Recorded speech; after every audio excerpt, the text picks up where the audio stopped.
Romans chapter 12, verse 18.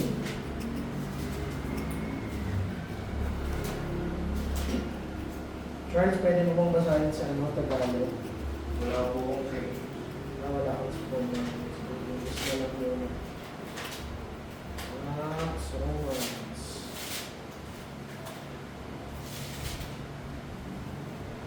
Romans 12, verse 18. Ang sabi po dito, if it is possible, as much as depends on you, live peaceably with all men. Langit po tayo. Panginoon, salamat po sa pagkakasa ng salita ng mga Panginoon. I-bless niyo po dito, Panginoon. Nawa, ma-review kami ng iyong salita, Panginoon. Makita namin kung paano ko lumumuhay bilang mga mananampalataya, Panginoon. Katawad nawa sa ating mga kasalanan. Salamat po sa mga kapatid na patuloy na sumusuporta sa inyong mga gawain at mga ministry ng Panginoon. Salamat aming dalangin. In Jesus' name we pray. Amen. Sige po. Sabi po dito, ulitin natin, if it is possible, as much as depends on you, live peaceably with all men. So, hatiin po natin sa tatlo na punto, yung verse 18. Kung maalala nyo, last Tuesday, ano po yung inaral natin, Lola John? Yung Panginoon ang mag-repay, kung tayo maghihigante sa kapwa natin. Kung tayo maghihigante, ang sabi doon, repay no one evil for evil. Pero ngayon, Paul is now moving one step further. Iba po yung hindi ka lamang gagante sa, sabi nung last time, huwag kang gagante, sunundan ni Paul, gawan mo pa sila ng mabuti. At ngayon, Paul is moving one step further. Sabi niya doon, pursue peace. Mamuhay ka ng may kapayapaan kasama ang lahat ng tao. Isang bagay po ang iwasan mo ang maghigante, ibang bagay yung piliin mo na actively hanapin ang kapayapaan sa buhay mo at sa lahat ng tao. Nawala yung sinasabi ni Paul. Maraming Kristiyano at maraming tao sasabihin, hindi naman ako gumante, hindi naman ako lumaban, I did not fight back. Pero hindi man ginawa outwardly, dala-dala natin yung bitterness sa ating puso, nagseset tayo ng distance sa ibang tao, nanlalamig yung ating mga puso sa mga taong nagkamali laban sa atin. But Romans 12:18, it goes deeper. Tinatawag ang bawat isang mananampalataya, hindi mo lang i-avoid o iiwasan yung conflict, yung hindi pagkakaunawaan, yung mga personal na problema, pero tinawag ka to work toward peace. Ang piliin mo na maging mapayapa at magkaroon ka ng pagkakasundo sa lahat ng taong nakapaligid sa iyo. Sabi po doon, live peaceably with all men. Lahat. At may kita natin na kung saan very demanding itong utos ng ating Panginoon na binigay niya kay Pablo. Pero, gusto ko rin balansihin. Hindi sa lahat ng pagkakataon, posible ang magkaroon ka ng kapayapaan sa ibang tao. He makes it clear, ang sabi niya, if it is possible. At we will consider yung tatlong bagay. Una, yung possibility ng pagkakaroon ng kapayapaan sa lahat ng tao, may limit yan. Pangalawa, yung responsibilidad natin bilang mga mananampalataya, personal yan. At pangatlo, makita natin na yung pag-pursue ng kapayapaan at kaayusan ng mga relasyon natin, intentional yan. So una, sabi dito ni Paul, if it is possible. If it be possible, sa King James Version. Ibig sabihin, sinasabi ni Paul, na hindi laging achievable ang kapayapaan, ang peace. Nagiging realistic lamang dito si Paul. Ina-acknowledge niya na ang peace ay hindi nakadepende sa iisang tao lamang. Okay? Maraming tao, they refuse reconciliation. Tapos na yung problema, hindi na nagagawa ng mga tao yung kanilang pagkakamali, pero hindi pa rin nila pinipiling makipag-ayos. Bakit? Simply because they choose to harden their hearts. At kahit gaano pa gampanan ng isang Kristiyano na gusto niyang makipag-ayos, makipagkasundo, makipagbate, kung yung mga taong nakapaligid sa kanya ay ayaw at nagmamatigas ang kanilang mga puso, hindi kayang ma-achieve ang peace. Pwede natin i-pursue ang kapayapaan ng matapat and still be rejected ng mga taong ayaw sa atin. So yung katotohanan na ito, iniingatan tayo bilang mga mananampalataya na magkaroon ng false guilt. Ano yung false guilt? Yung nagigilty ka na may nagagalit pa rin sa'yo, hindi pa rin okay sa'yo, kahit nakikipag-ayos ka na, itinatama mo na, ibig sabihin, hindi na natin kailangan pang mag-guilty. Dahil sinasabi dito ni Paul, if it is possible. Dahil unawa niya na hindi yun laging posible. Nire-remind tayo ngayon ng salita ng Panginoon na hindi tayo responsable sa response ng ibang tao. Responsable lamang tayo sa sarili nating pagsunod sa ating Panginoon.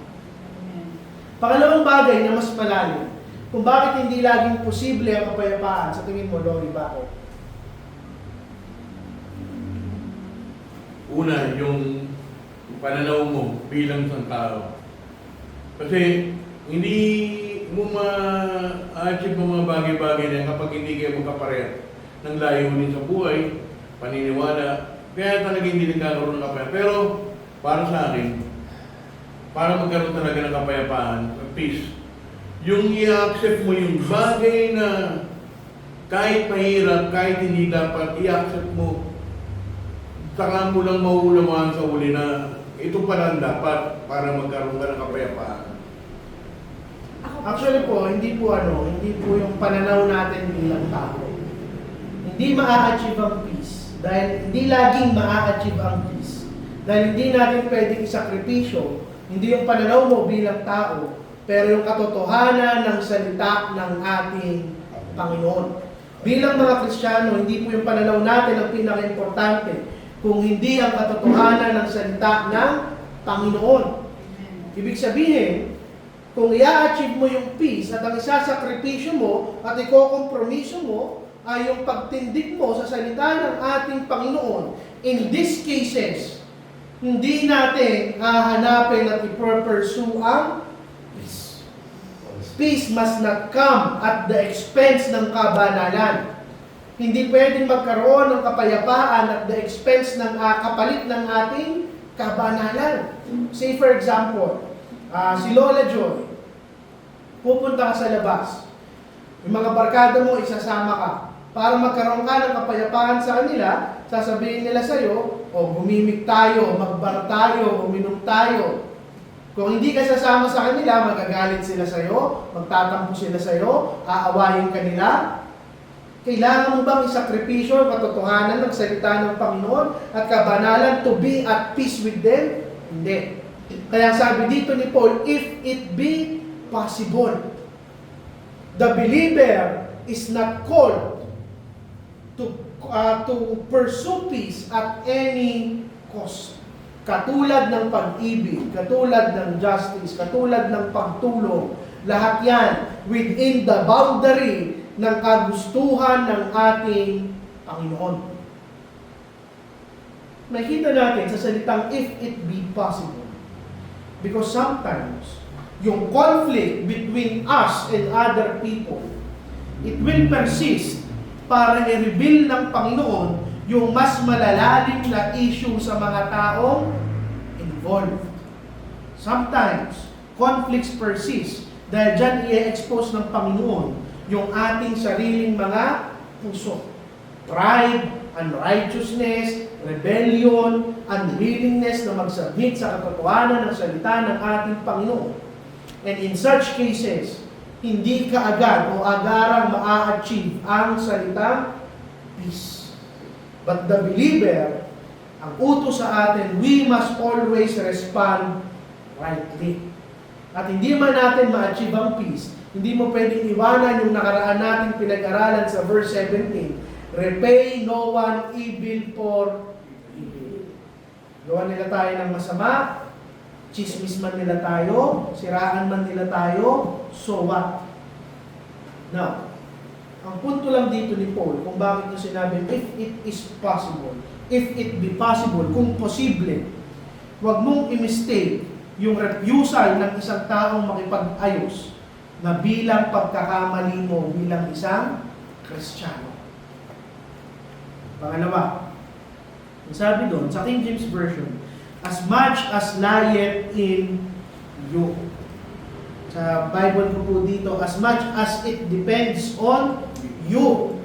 Ibig sabihin, yung kapayapaan, it begins with you. Hindi sa ibang tao, kung hindi sa iyong sarili. In other words, ang sinasabi ni Paul, gawin mo ang lahat ng makakaya mo para i-pursue ang kapayapaan.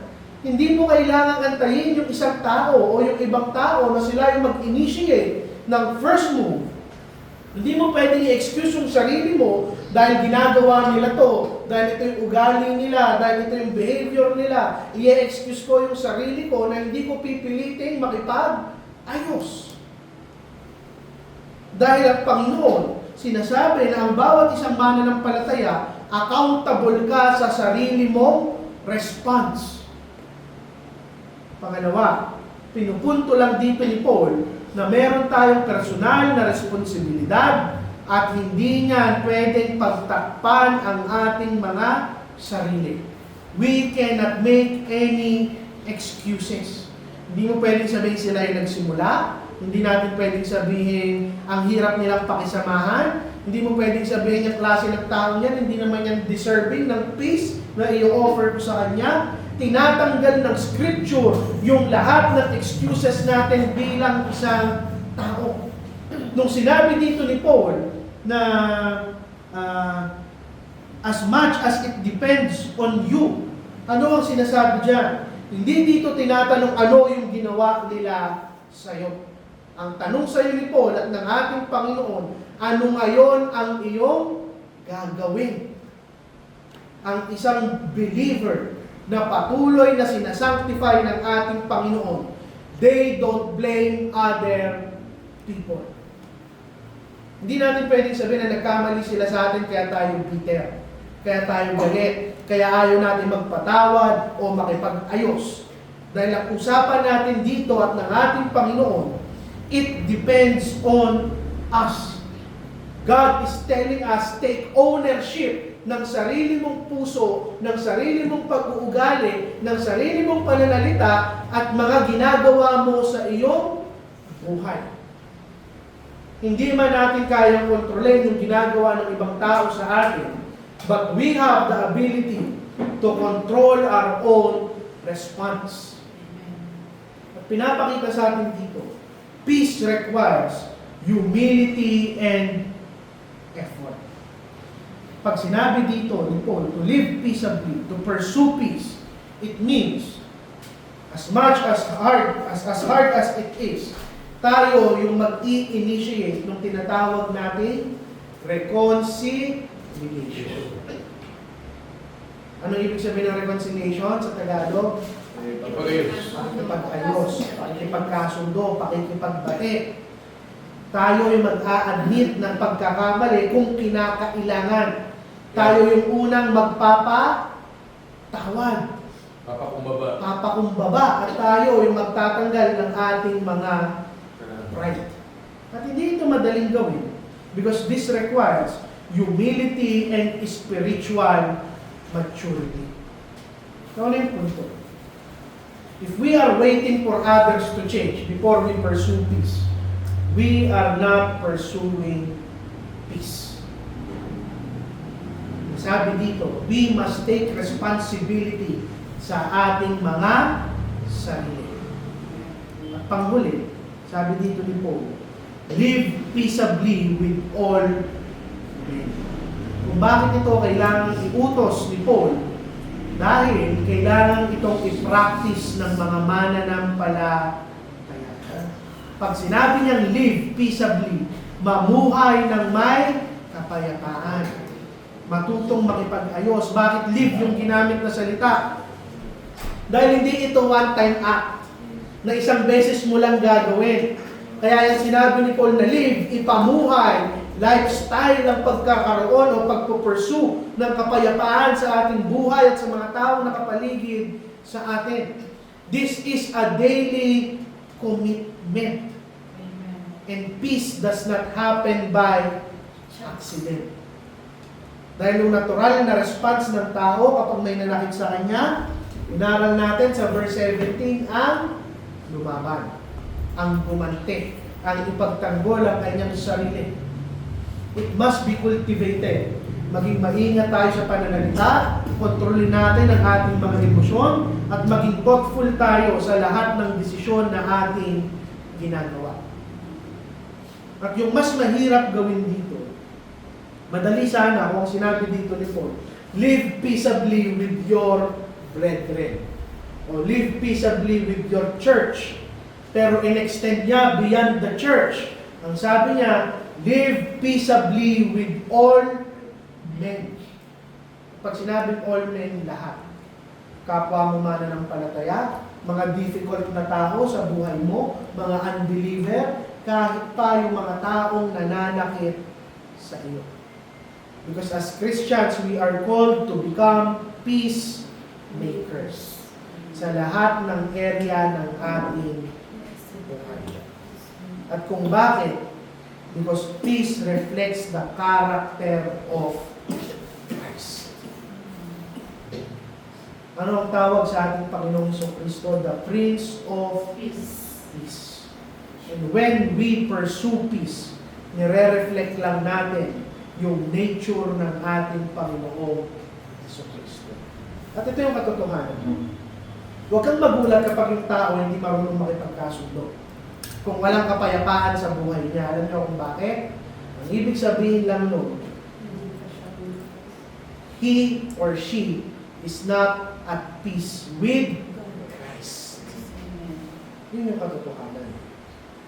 Hindi marunong ang normal na tao na i-pursue ang kapayapaan dahil against yan sa kanyang nature at siya mismo, hindi niya pa nararanasan na nag-initiate ang Panginoong Jesucristo sa buhay niya ng kapayapaan. At very radical yung level ng kapayapaan, yung standard na siniset ng ating Panginoon. Kung titignan nyo yung order ng ating kaligtasan, before you were at peace with Christ, hindi ka muna nagsisi. Panginoon ang nag-initiate. We cannot say na kailangan niyang mag-sorry. We cannot say na siya muna yung mag-first move, siya yung nanakit, dahil hindi yan yung ginawa natin sa ating Panginoon. Sa order ng kaligtasan, Panginoon ang gumawa ng unang move para tayo ay maging at peace sa Kanya. Now, ito yung tanong. Are we known as someone who brings peace or someone who contributes sa tension sa lahat ng ating mga relasyon? Tandaan nyo itong peace na ito, huwag nyo i-confine sa pakikipag-away, pakikipagtalo, galit. Maraming ginagawa ang mga tao, ang mga mananampalataya to destroy peace. Yung maging makasarili ka lang, kahit wala kang sinasaktan, you are destroying peace. Magulong bahay. Magulong bahay. Magulong buhay. Magulong isip. Yung maging pabigat ka, lahat yan, you are destroying peace. Kaya mahirap itong utos ni Paul. Pero, at the end of the day, sabi rin naman niya, if it is possible. Okay? Dahil may mga times talaga, masakit mang isipin dahil sa dumi ng mundo natin. Even if ikaw na yung pinakamabuting Kristiyano and you practice pursuing peace perfectly, kung yung mga tao sa paligid mo hindi align sa salita ng Panginoon, you will never be fully at peace with them. Pero hindi ibig sabihin niya na ilalagdo mo nga yung verse 17. Ang punto lang naman ng pursuing peace, we are all responsible for our own responses. It may or may not be possible, pero accountable tayo na i-practice to sa harap ng ating Panginoon. So ano lang yung punto, i-encourage tayo ng verse na to always pursue reconciliation, pakikipag-ayos. Di mo lang i-pursue yung reconciliation, to be at peace. Hindi ka nga dapat na ma-reconcile kung talagang pinurpursue mo ang peace. Dahil mawawala yung conflict, mawawala yung tension, mawawala yung division. Higit sa lahat, ipinopromote nito yung kababaang loob at maturity ng bawat isa. So makikita natin dito na kung saan, Romans 12:18, dito na po tayo magtatapos. Tinatawag tayo bilang mga mananampalataya to choose a higher way of giving. At mahirap po itong gawin. Madali lamang itong sabihin at ituro, pero mahirap itong gawin. So, i-examine natin yung lahat ng ating relasyon, lahat ng tao sa buhay natin, at kung saan man yung tensyon na nararamdaman natin. Hilingin natin sa Panginoon yung wisdom at humility so we can pursue peace. Dahil at the end of the day, ang sabi ng Panginoon, hindi ka lang passively mag-a-avoid ng conflict, but you will actively seek peace. Diyan po muna natin tatapusin. Next week ay verse, ano na